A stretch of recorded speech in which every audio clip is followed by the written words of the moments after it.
Hello friends. आज आपण थोडंसं एक्सेलचे मेनू बघूयात. एक्सेलमध्ये बघा, इथे छोटासा हा टेबल तुमच्या ओळखीचा आहे, नेहमीच टायपिंग केलेलं आहे. इथं serial number, name, Marathi, Hindi, English हे टाकलेलं आहे. टोटल, सम आलेली आहे, ॲव्हरेज आहे. बरोबर आहे, हे फॉर्म्युले आहे. हे सिम्पल मी वापरलाय, टाईप केलेलं आहे. आता आपल्याला यातले थोडेसे मेनू बघायचे. इथं दिलेलं आहे फिल्टर. मला काय करायचंय? फिल्टर लावायचंय. कोणाला? समजा ॲव्हरेजला फिल्टर लावायचे. अबाऊ 60% असणारेच मला दाखव. इथे फिल्टर क्लिक केलं. बघा, सगळ्यांना फिल्टर लागलेले दिसले हे ॲरो म्हणजे. आता ॲव्हरेजचा कप्पा क्लिक केला मी. काय फिल्टर लावायचं? Select all.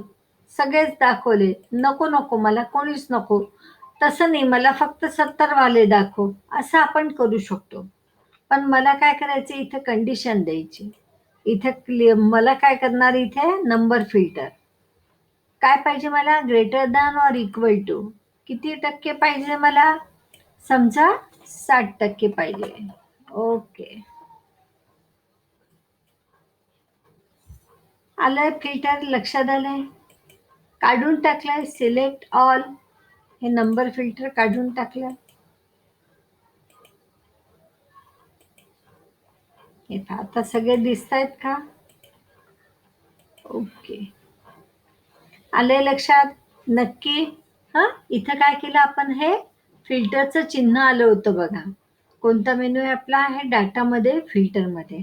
ठीक आहे, परत एकदा आपण करून बघूयात. समजा मला काय पाहिजे इथे, की लेस दॅन 50% किती जण आहेत ते पाहायचे. इथे आले मी, नंबर फिल्टर. इथे less than or equal to, less than किती पाहिजे मला? 50%.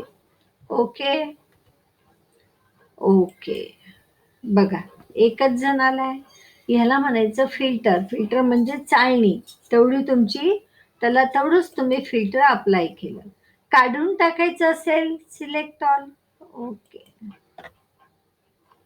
समजलंय. हे फिल्टर दिसतंय चिन्ह, कुठे पण लावू शकते मी. नको असेल, फक्त त्या चिन्हाला क्लिक करायचं. गेलं फिल्टर निघून. आलंय लक्षात नक्की. हे पहा, आता इथे दिलंय टेक्स्ट टू कॉलम्स. हे बघा, इथं मी काय केलंय, मला ना समजा असं टाकायचंय. आता काय, समजा मला इथं द्यायचंय आशा. अरे सॉरी सॉरी सॉरी सॉरी, इथेच आपण घेऊ म्हणजे कंटिन्यू तुमच्या लक्षात येईल. आता मला हे ना वरती म्हणजे नाव, वडिलांचं नाव, आडनाव असं टाकलंय. इथे आपण समजा टाकला आशा प्रकाश मोरे. दुसरं घेतलं मी निशा मालोजी पगारे. तिसरं घेतलं समजा अनिता अशोक नाईक.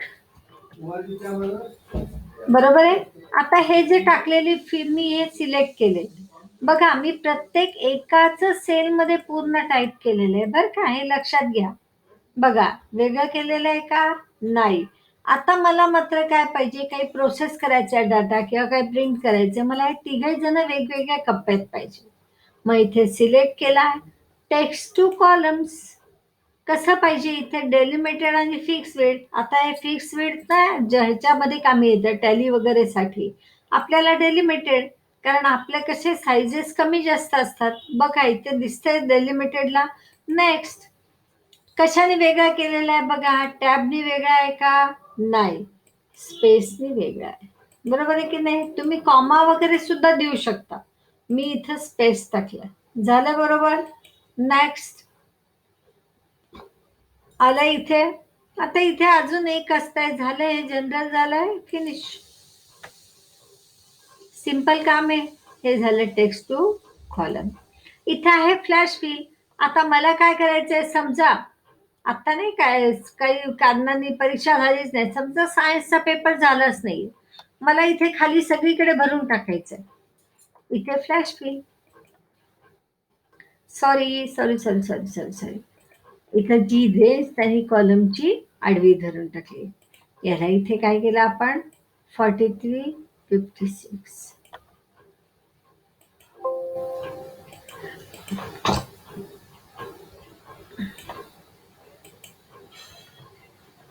आलं इथे पूर्णच्या पूर्ण तुम्हाला.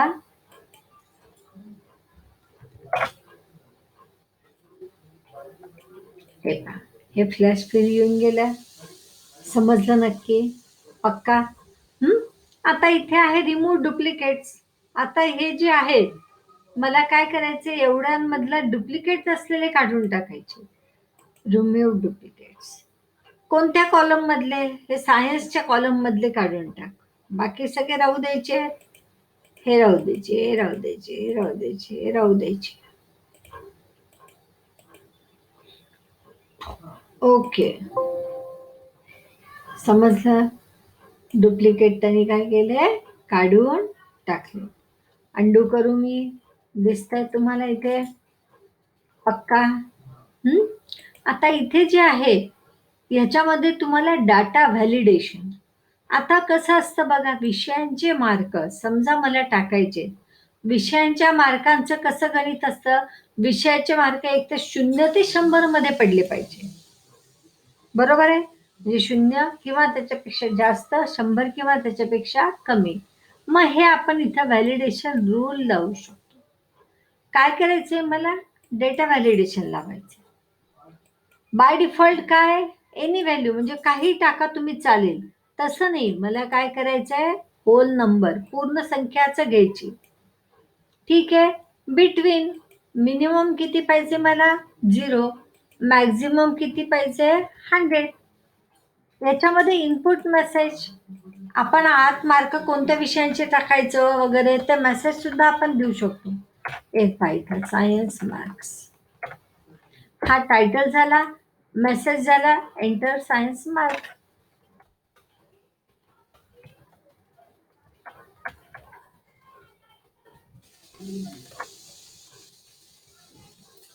बरोबर आहे. एरर अलर्ट, समजा कोणी दुसरं काही रॉंग टाकायचा प्रयत्न केला, कोणी निगेटिव्ह मार्क टाकले, कोणी 100च्या वर टाकले, तर मला मेसेज काय आला पाहिजे, स्टॉप. इथे मी टाकलं त्याला एरर. ठीक आहे. आणि मेसेज काय आला, प्लीज एंटर. त्याला मेसेज कळायला पाहिजे की बाबा 0 to please enter between 0 to 100. Okay, 1000 टाकले मी, सॉरी, 100. ओके. आता बघा, ह्या सेल मधले पहिले मी मार्क समजा डिलीट मारते काही. ठीक आहे. आता इथे घेतलंय मी, आता मार्क टाकतेय बघा, 87 घेतले त्यांनी. आता माझ्याकडून चुकून मार्क पडले 777, मार्क रॉंग होते. लगेच इथं एरर मेसेज आलाय आणि मेसेज मला कळतंय, please enter between 0 to 100. Retry केलं, परत मला तिथे मार्क नवीन घेता येतात. आलंय लक्षात? हे कशाचं झालं तुमचं, डेटा व्हॅलिडेशन. ह्यामध्ये आपण खूप साऱ्या कंडिशन लावू शकतो.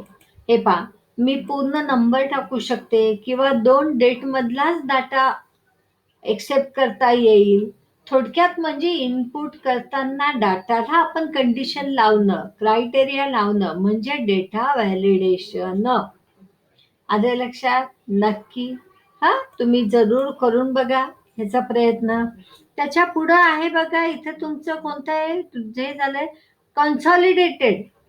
आता मला कन्सॉलिडेटेड करायचंय म्हणल्यावर काय करायचंय, समजा आता हे जे आहे ना शीट 3 त्याच्याऐवजी मी इथं शब्द दिला टेस्ट 1. ठीक आहे. हे पहिल्या टेस्ट 1चे मार्क आहेत. याला अशाला असं मी काय केलं, सिलेक्ट केलंय आणि पुढच्या शीटवर गेले. सॉरी,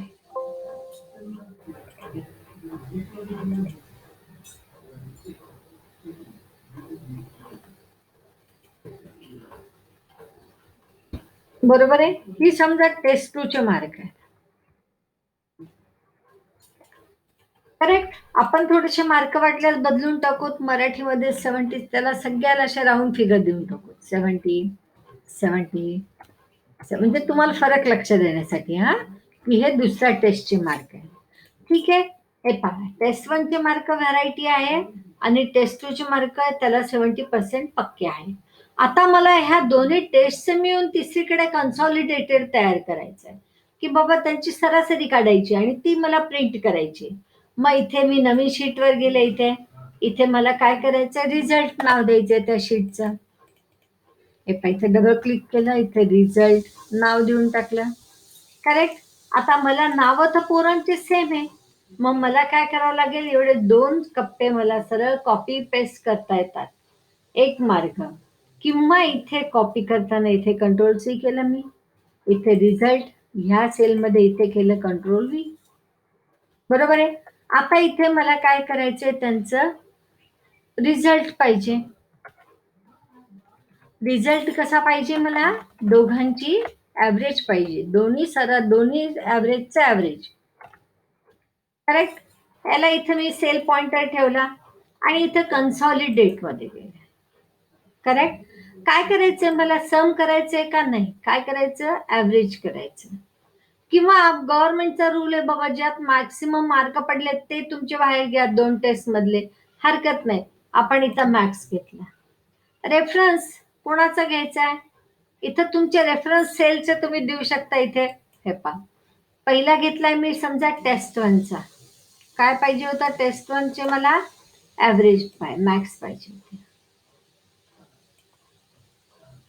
बरोबर आहे. याला इथे ऍड आली पहिली. टेस्ट 2 हे दुसरी 30 सिरीज आहे बघा, ऍड झालंय. आणि त्याला मॅक्स मला पाहिजे होतं, कुठे मी दाखवलाय, पॉइंटर ठेवलाय तिथे आलं. इथे समजलंय तुम्हाला. हे तयार केलंय मी कन्सॉलिडेटेड. बघा इथे फॉर्म्युला वगैरे काही दिसत नाहीये. हे पण तयार कशाने केलं आपण, कन्सॉलिडेटने. इकडे काही चेंजेस करूयात आपण. इथले मार्क 70 70 70 आहे, ह्याच्यामध्ये त्याला 45 45 टाकून देऊ. 45 45 45 झाले. त्याचे पर्सेंटेज कमी झाले, 53% आहे. आणि टेस्ट 1 मध्ये मात्र 55% आहे. आता रिझल्ट मध्ये बघा 55.4 आले. करेक्ट. परत टेस्ट 2 मध्ये खालच्याचे मार्क वाढवून देऊ. सगळ्यामध्ये त्याला 80 80 करून टाकू. 87 आहे ना, त्याला कॉपी करून टाकते मी इथे. दिसतंय, उलट सुलट कसंही कॉपी करते. इथे किती आलंय, 80.8. टेस्ट 1 मध्ये किती आहेत, 72.4. रिझल्ट मध्ये माझ्या झाले का अपडेट, नाही. म्हणजे मला काय करायला पाहिजे, इथे कन्सॉलिडेट मध्ये इथे त्याला लिंक टू सोर्स डाटा ही महत्वाचा राहिलेला आहे. करेक्ट. ओके. बघा आता लिंक टू सोर्स डाटा झाल्याने काय झाले, माझे चेंजेस इथे रिफ्लेक्ट झाले की नाही, आले लक्षात. हे जे झालंय हा चेंज आपण का बरं केला ते. ठीक आहे. इथपर्यंत हे एक एक्झाम्पल झालंय आपल्याला. हा, आता इथे एक छोटस अजून राहिलंय. हे एक झालं, हे झालं, हे झालं, हे पण कन्सॉलिडेट लक्षात आलंय. हा, याचा वापर तसा कमी असतो, पण काम पडू शकतो कोणाला. पुढे आहे व्हॉट इफ अनालिसिस. याच्यामध्ये आहे आपण गोलसिक, एक छोटस युनिट आहे. आणि सिनारिओ. सिनारिओ मध्ये पण आपण काय करू बघा, टेस्ट 1 टेस्ट 2 हे 2 दिलेले आहेत. आता इथे टेस्ट 1 मध्ये कसं आहे बघा, इथे हे टेस्ट 1 आहे आणि इथं तुम्हाला काय केलेलं आहे, हे इथं त्याचे मार्क पडलेले आहेत. सगळे जे काय आहे त्याचं ऍव्हरेज मिळालेलं आहे स्टुडंटचं. आपल्याला कसं असतं, जर तरची भाषा असते बघा सिनारिओ म्हणजे जर समजे मार्क मला ह्यात जास्त पडले असते, हिंदीतच कमी पडलेत, इंग्लिश मॅथ्स मध्ये जास्त पडले असते, तर मला इतके मार्क पडले असते. तर ते व्हॉट इफ अनालिसिस हे त्याच्यासाठीच टूल आहे. व्हॉट इफ अनालिसिस म्हणजे कसं, जर हे चेंजेस इथं झाले तर मला तिथं रिझल्ट मध्ये काय रिफ्लेक्ट होईल, तो सिनारिओ मला दाखव. जर मार्कांचे माझे चेंजेस झाले तर त्याचा काय चेंज होईल, त्याचा व्हॅल्यूवर काय चेंज होईल, असे वेगवेगळे सिनारिओ आपण तयार करून ठेवू शकतो. बरोबर आहे. त्याला व्हॉट इफ अनालिसिस मध्ये सिनारिओ मॅनेजर कडे गेलो, ऍड. मला सिनारिओ करायचा आहे, काय करायचं आहे, समजा माझा टेस्ट 1 साठीचा सिनारिओ आहे. ठीक आहे. चेंजिंग सेल, कोणत्या सेलला चेंज केलाय? समजा मला हे सगळे एवढेच धरले, ह्या ह्याच्यात सेन्स केलेले आहेत बाबा. ओके आलेली इथं तुम्हाला, याला ओके म्हणलं मी. हे पाहिजे सगळे सेल दिसत आहेत, यांच्या ओरिजिनल व्हॅल्यू दिसत आहेत. ओके, हे झालं टेस्ट 1 ची ऍड झालेली. आता इथे मला दाखवायचंय त्यांना, इथे समरी दिसते, सिनारिओची समरी. ओके, हे पहा. आता इथे काही फरक पडतोय का? नाही. आता मला मी इथे समजा चेंजेस केले, कोणते? $C$5 कुठल्या मधले होते तुमचे याचे? ह्याच्यामध्ये, सॉरी, इथे आले, ह्याच्यामध्ये टेस्ट 1 चे तुमचे 70.5 आणि हे पहा इथे दिसतंय की नाही याचे, हे टेस्ट 1 चे. आता इथे काही चेंजेस केलेत,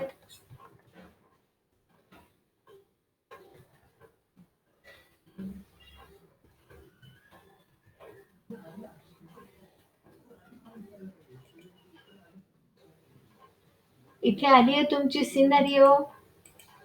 हे पहा इथे तुमचं नो सिनारिओ मॅनेजर, याला इथे क्लोज करून टाकू. तयार तर करता आलं तुम्हाला सिनारिओ? पक्का? नक्की? हा, आता आपण जाऊया पुढच्या मेनू मध्ये. इथे आहे गोल सीक. गोल सीक साठी मी काय केले बघा, छोटासा इथं ना, समजा आपल्याला कसं असतंय, ऍडजस्ट एखादी व्हॅल्यू करायची असेल. आता समजा एखादा कंपनी मधला किंवा एखाद्या ऑफिस मधला एक कॅन्डिडेट आहे, पर्सन आहे. तो पर्सननी काय केलेलं आहे, वेगवेगळी कामं केलेले आणि त्याचे खर्चाचं त्यांनी बिल सबमिट केलेलं आहे. समजा काय केलेलं आहे त्यांनी, पर्सनचं काय घेऊ आपण इथं, हे पर्टिक्युलर्स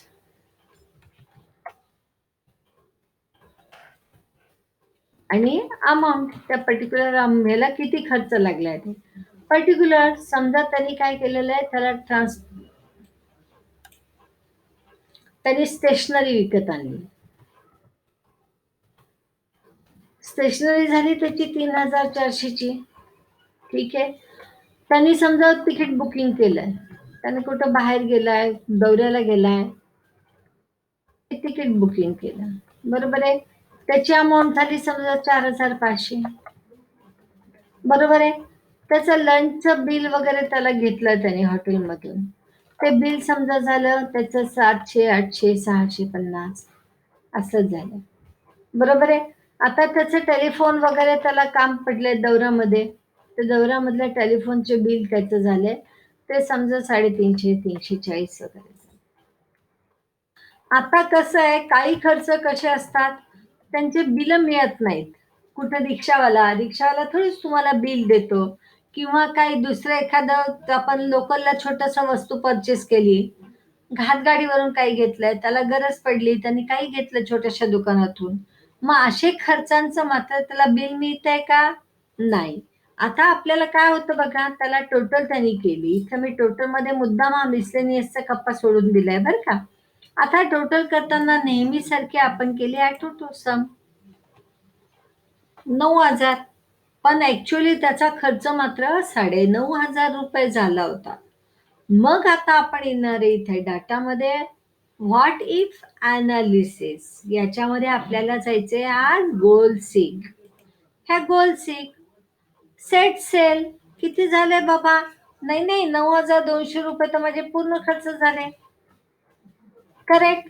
मग आता ही अमाऊंट ऍडजस्ट कुठं करू मी? ह्या सेलमध्ये ऍडजस्ट कर, असं आपल्याला करता येतं. त्याला म्हणायचं गोल सीक. समजलं? त्याच्या लक्षात आलंय? गोल सीक सेट सेल, कोणत्या ज्या सेलमध्ये फॉर्म्युला आहे त्या सेलमध्ये ठेवायचे, हे लक्षात ठेवा बरं का. इथं कोणता सेल आहे? हा G22, आणि त्यामध्ये फॉर्म्युला काय वापरला आहे? समचा फॉर्म्युला मी वापरलेला आहे. टू व्हॅल्यू किती आलं पाहिजे, ते माझं 9.5 आलं पाहिजे. अच्छा ठीक आहे, काय राहिलं, कुठे ऍडजस्ट करायचं, ते लंचचं एक कुपन राहिलं माझं लावायचं, ओके, समजलंय नक्की? हा, इथं आपल्याला डाटाला गोलसीटचा वापर करता आला. ओके, नक्की, पक्का. आता पुढे जाऊयात, आपण एक छोटेसे नंतर बघूया. एक छोटीशी असाइनमेंट बघू. कशासाठीची? रेफरन्स साठीची. आपल्याला बघा, मी काय सांगितलं होतं तुम्हाला, फॉर्म्युले कॉपी केले आत्ताच्या आपल्या, नाही का ह्याच्यात. बघा बरं, टोटल टोटल कशी केली आहे? Equal to some C5 to G5 आहे. ही रेंज घेतलेली. सी कशाचं नाव आहे? त्या कॉलमचं नाव आहे. आणि 5 कशाचं नाव आहे? रोचं नाव आहे.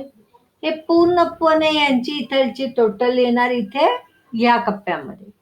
खालच्या ह्याच्यात आले, ऑटोमॅटिकली माझं बदललंय बघा.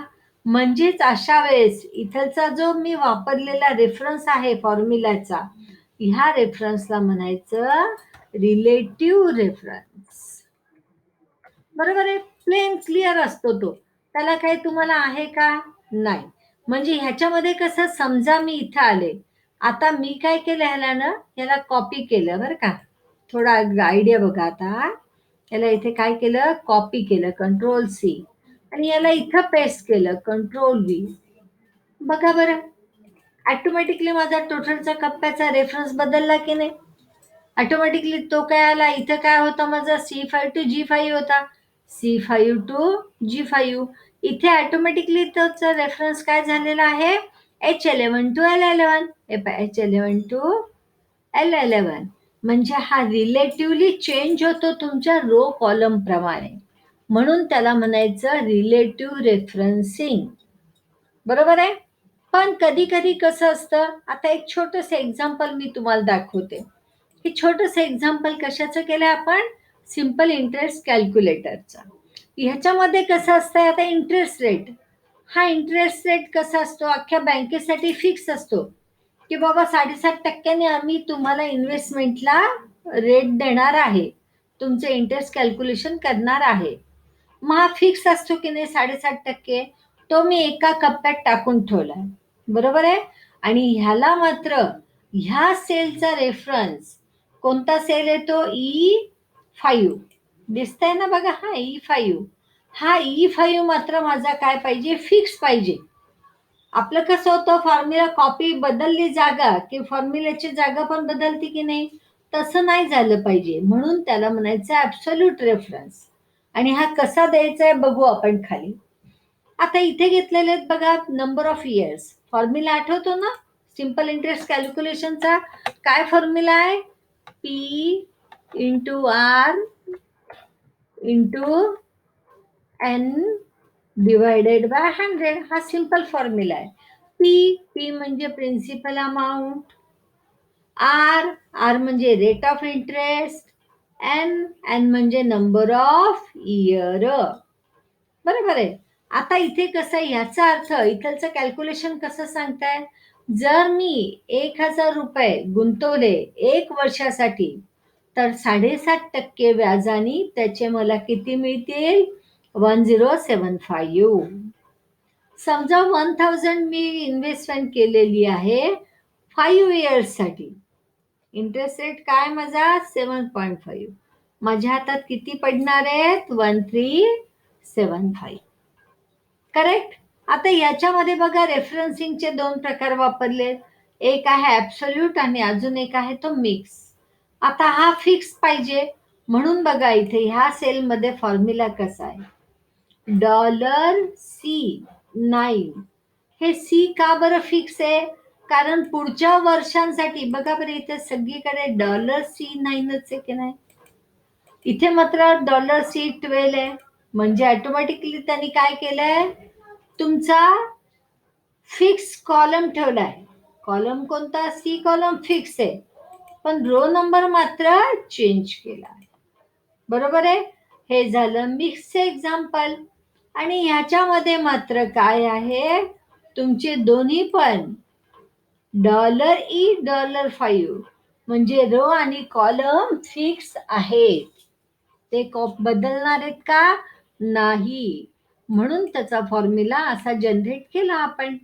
इथे दिलंय डॉलर, म्हणजे हा झाला ॲब्सोल्यूट कॉलम ॲड्रेस. आणि इथे 9 दिलंय कशामुळे? तर खालच्या कप्प्यात त्याचं 10 होणार, त्याच्या खालच्या सेलमध्ये 11 होणार. रो नंबर बदलतायत म्हणून तो ठेवला रिलेटिव्ह ॲड्रेस. आणि इथं मात्र $5 असं दिलंय, कारण ह्या सेलचा तुमचा रेफरन्स रिजिड आहे, फिक्स आहे, ॲब्सोल्यूट आहे. तो रेफरन्स बदलतो का तुमचा? रिलेटिव्हली चेंज होतो का? नाही. म्हणून त्याला काय द्यायचं? $5. समजलं सगळ्यांना हे कॅल्क्युलेटर? पक्का? ह्याच्यामध्ये काय केलेलं आहे? हे जे तुमचं सिम्पल यांनी इंटरेस्ट निघतो फक्त. मी इथं अमाऊंट दाखवलीये. मग अमाऊंट कशी असते बघा? अमाऊंट असते P plus P into R into N. समजलं? म्हणजे ह्या सेलमध्ये आपण चेंज करू. हा फॉर्म्युला आपण सगळीकडे वापरलेला आहे. P plus P into R into N divided by 100. बरोबर आहे?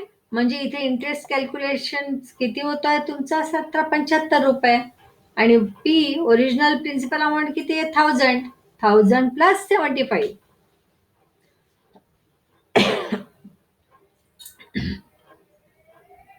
समजलंय सगळ्यांना? करून बघणार सगळेजण नक्की. चला तर प्रयत्न जरूर करा. ओके.